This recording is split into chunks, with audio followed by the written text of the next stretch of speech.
ఆకాశవాణి ఎన్టీఆర్ జిల్లా సమాచార లేఖకు స్వాగతం. రైల్వే స్టేషన్లో స్లీపింగ్ ప్యాడ్స్ సేవలు ప్రారంభం, కనకదుర్గమ్మ ఆలయంలో వైభవోత్సవాలు, ఎంఎస్ఎంఈ ఉత్సవ్ 2026 మొదలైన జిల్లా సమాచార లేఖను ఇప్పుడు విందాం. ప్రయాణికుల సౌకర్యాల విస్తరణలో భాగంగా దక్షిణ కోస్తా railway Vijayawada division Vijayawada railway స్టేషన్లో తొలి స్లీపింగ్ ప్యాడ్స్ కేంద్రాన్ని అందుబాటులోకి తీసుకొచ్చింది. ఇది దక్షిణ కోస్తా రైల్వే పరిధిలో గుంటూరు, విశాఖపట్నం తరువాత మూడో స్లీపింగ్ ప్యాడ్స్ కేంద్రం కాగా విజయవాడ డివిజన్లో మొదటిది.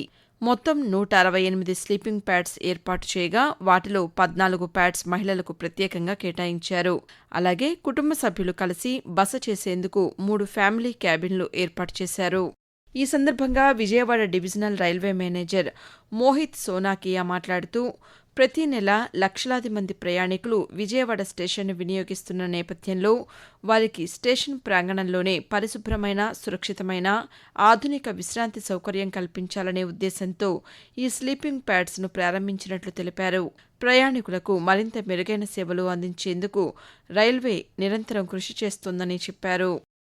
అమ్మవారికి అత్యంత ఇష్టమైన, ప్రీతిపాత్రమైన ఆషాఢమాసాన్ని పురస్కరించుకుని ఇంద్రకీలాద్రిపై కొలువై ఉన్న శ్రీ దుర్గామల్లేశ్వర స్వామివారి దేవస్థానంలో జగన్మాత శ్రీ కనకదుర్గమ్మకు నెల రోజుల పాటు అత్యంత వైభవంగా ఆషాఢ మహోత్సవాలు నిర్వహించేందుకు దేవస్థానం సర్వం సిద్ధం చేసింది.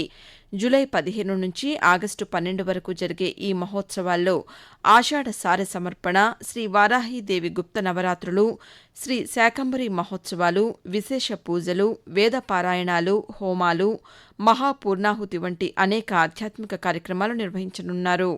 జూలై 27 నుంచి 29 వరకు జరిగే శ్రీ శాకంబరి మహోత్సవాలు ఈ ఏడాది ఉత్సవాలకు ప్రత్యేక ఆకర్షణగా నిలవనున్నాయి.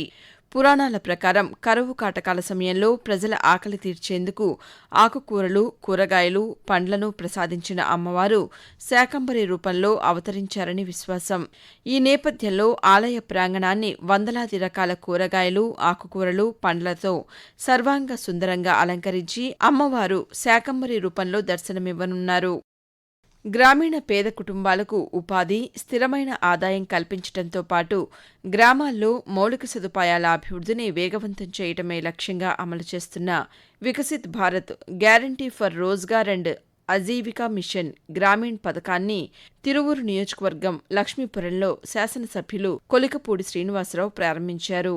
ఈ సందర్భంగా ఆయన మాట్లాడుతూ, వ్యవసాయ పనులు లేని కాలంలో గ్రామీణ పేద కుటుంబాలకు ఉపాధి కల్పించి వారికి స్థిరమైన ఆదాయం అందించడమే ఈ పథకం ప్రధాన ఉద్దేశమని అన్నారు. గతంలో ప్రతి కుటుంబానికి ఏడాదికి 100 రోజుల ఉపాధి కల్పించగా ప్రస్తుతం దానిని 125 రోజులకు పెంచినట్లు తెలిపారు. అలాగే రోజువారీ కూలీని 300 రూపాయల నుంచి 312 రూపాయలకు పెంచినట్లు పేర్కొన్నారు. మాదక ద్రవ్యాల వినియోగం వ్యక్తి జీవితాన్నే కాకుండా కుటుంబాలను, సమాజాన్ని కూడా తీవ్రంగా దెబ్బతీస్తుందని జిల్లా కలెక్టర్ డాక్టర్ జి. లక్ష్మీసా పేర్కొన్నారు. డ్రగ్స్ రహిత ఆంధ్రప్రదేశ్ లక్ష్యంగా రాష్ట్ర ప్రభుత్వం ముఖ్యమంత్రి మార్గదర్శకత్వంలో ఏర్పాటు చేసిన ఈగల్ ఏపీ దేశానికే ఆదర్శంగా నిలుస్తోందని తెలిపారు.